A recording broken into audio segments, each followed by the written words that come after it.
지옥과도 같은 그곳에서 벗어나려고 호세 아르카디오 세군도는 기차가 달리는 방향을 향해 화차와 하차를 건너뛰며 기진맥진한 몸을 앞으로 끌고 나갔다.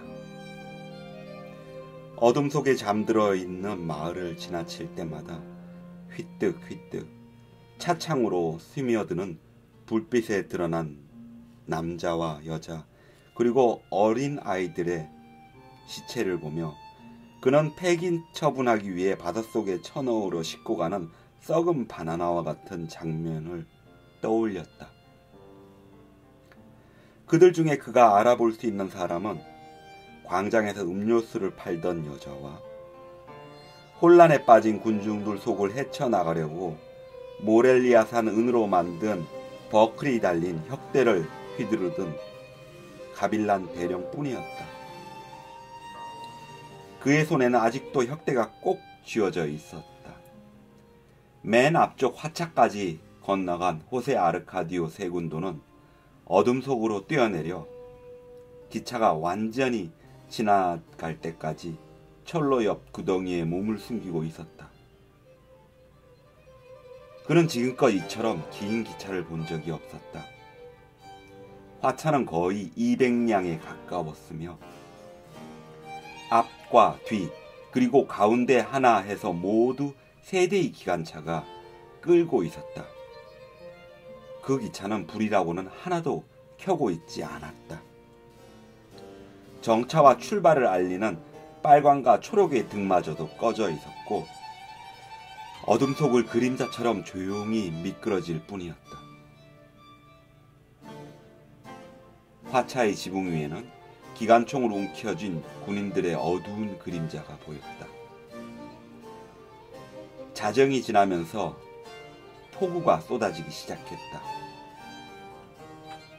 호세 아르카디오 세군도는 자기가 뛰어내린 곳이 어디쯤인지 가늠할 수 없었지만 기차가 가고 있는 방향과 반대쪽으로 가면 마콘도에 닿으리라는 것은 알고 있었다. 비에 홀딱 젖고 심한 두통에 시달리며 3시간쯤 걸었을 때 새벽의 미명 속에 떠오르는 첫 번째 인가를 발견할 수 있었다. 그는 커피 냄새에 이끌려 한 안아기 어린 아이를 안고 난로 위에 고개를 숙이고 있는 그 집의 부엌으로 들어섰다. 실례합니다. 그는 지친 목소리로 말했다. 나는 호세 아르카디오 세군도 부엔디아라고 합니다. 그는 자기가 살아있다는 것을 강조하라는 듯이 한마디씩 또박또박 말했다. 그렇지 않아도 그 여자는 지저분하고 흐느적거리는 남자의 얼굴과 옷은 피투성이를 해가지고 죽음의 냄새를 풍기고 들어오는 것을 보고 유령이라고 생각하고 있었으므로 그가 자기의 신분을 정확하게 알려준 것은 옳은 처사였다. 그녀는 그가 누구라는 것을 알고 있었다. 그녀는 그의 옷을 빨아주었고 옷이 마르는 동안 걸치고 있을 담요를 한 장 갖다 주었다. 물을 데워 그의 상처를 닦아내고 보니 다행히 살감만 스친 가벼운 상처였다. 그녀는 머리에 감으라고 붕대 대신 아기 기저귀를 갖다 주었고 부엔디아 집안 사람들의 기호를 잘 알고 있다는 듯이 설탕을 넣지 않은 블랙커피를 한 잔 타준 뒤 빤 옷을 불가에 널었다. 호세 아르카디오 세군도는 커피를 다 마실 때까지 침묵을 지켰다. 3,000명은 될 거야. 그는 중얼거렸다. 무엇이 말인가요? 죽은 사람들 말입니다. 여기에 모인 사람들은 하나 남김없이 모두 죽었을 거예요. 그의 설명에 여자는 딱하다는 눈길로 쳐다보았다. 이곳에서는 아무도 죽지 않았어요. 당신의 아저씨가 되는 대령님이 휴전에 동의한 이후로 마콘도는 평화롭기만 했죠. 호세 아르카디오 세군도가 집에 도착하기 거쳤던 다른 집의 부엌에서도 그는 그와 같은 얘기를 들었다. 이곳에는 죽은 사람이라고는 아무도 없어요.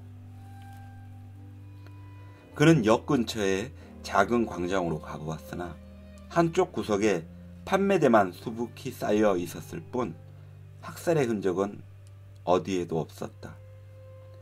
쉴 새 없이 비가 쏟아지는 거리에는 인적이 드물었고 집집마다 문을 걸어 잠가 사람이 사는 곳이라고 믿기 어려울 지경이었다. 이곳에 사람이 살고 있다는 사실을 알려준 것은 미사 시간을 알리는 종소리뿐이었다. 그는 가빌란 대령의 집으로 발길을 옮겼다. 전에 몇 번 본 적이 있는 임신한 여인이 나왔다가 그의 면전에서 대문을 소리나게 닫아버렸다. 그 사람은 자기 나라로 돌아갔어요. 그녀는 소름이 끼쳐 말했다. 전기 철조망으로 에워싸인 닭장 같은 회사 주택단지는 예전과 마찬가지로 레인코트와 장화를 신은 두 사람의 경관이 말뚝처럼 서서 지키고 있었다. 마을의 외곽에서도 서인도 제도에서 온 흑인들이 모여 토요일에 찬송가를 부르고 있었다. 호세 아르카디오 세군도는 담을 뛰어넘어 부엌을 가로질러 집 안으로 들어갔다. 페르난다의 눈에 띄지 않도록 해 산타 소피아 드라 피에다드가 낮은 목소리로 말했다. 지금쯤 잠에서 깨었을 거야. 그녀는 누군가의 지시에 의해 행동하는 것처럼 망설임 없이 아들을 변기방으로 데리고 갔다. 그리고는 메르키아데스가 사용하던 낡은 나무 침대를 손질해 주고는 오후 2시에 페르난다가 낮잠 자는 틈을 이용해 창문으로 먹을 것을 들여보냈다. 아우렐리아노 세군도는 궂은 날씨 때문에 밤을 집에서 보냈으나 오후 3시쯤 되었어도 비는 그칠 것 같지 않았다. 산타 소피아 들라 피에다드가 은밀히 귀뜸을 해주자 그는 즉시 메르키아데스의 방으로 달려가 숨어있는 동생을 만났다.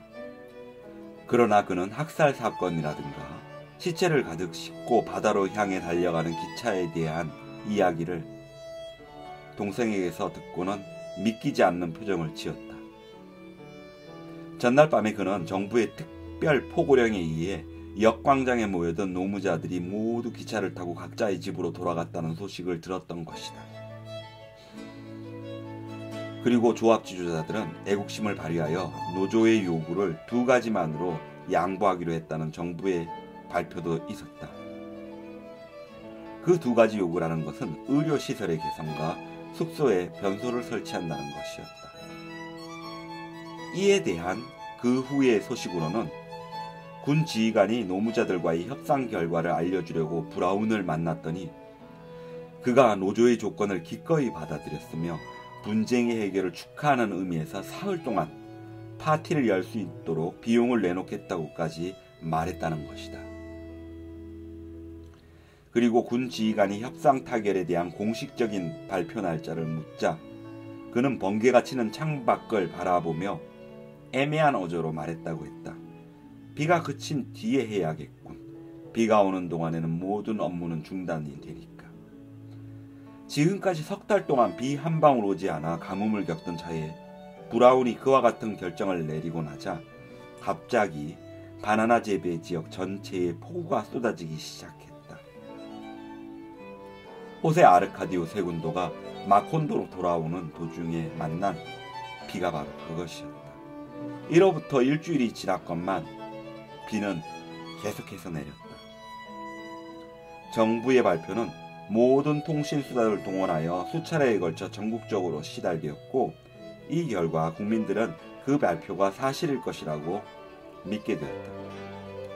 정부의 발표 내용을 보면 마콘도에서 죽은 사람은 전혀 없으며 노무자들은 만족하여 모두 가족들 곁으로 돌아갔고 바나나 회사는 비가 그칠 때까지 모든 업무를 중단했다는 것이었다. 폭우로 인해 발생할지도 모를 모든 재해에 대비하기 위해 계엄령이 해제되지 않은 가운데 군인들은 영내에 머물렀다. 그들은 낮에는 바지를 걷어올리고 물에 잠긴 거리에서 아이들과 함께 배놀이를 하며 시간을 보냈다. 그리고 밤이 되면 총 개머리판으로 민가의 문을 부수고 들이닥쳐 용의자들을 침실에서 끌어낸 뒤 어디론가 연행해 갔다. 한 번 잡혀간 사람들은 다시는 돌아오지 못했다. 포고령 제4호에 의해 불량배, 살인자, 방화범, 반역자 등에 대한 수색과 체포는 계속되었다. 그러나 사실 여부를 물으러 찾아오는 희생자의 가족들에게 군사당국은 엉뚱한 소리를 했다. 꿈을 꾸셨나 보군요. 장교들은 시치미를 뗐다. 마콘도에서는 아무 일도 일어나지 않았어요. 이곳에서는 지금까지 불미스러운 일이 발생한 적이 없을 뿐 아니라 앞으로도 그런 일은 결코 벌어지지 않을 겁니다. 마콘도는 평화롭고 행복한 곳이죠. 이렇게 하여 그들은 조합지도자들을 남김없이 제거할 수 있었다. 호세 아르카디오 세곤도가 살아남은 유일한 사람이었다. 그러나 2월의 어느 날 밤에 총의 개머리판으로 대문 두드리는 소리가 들려왔다.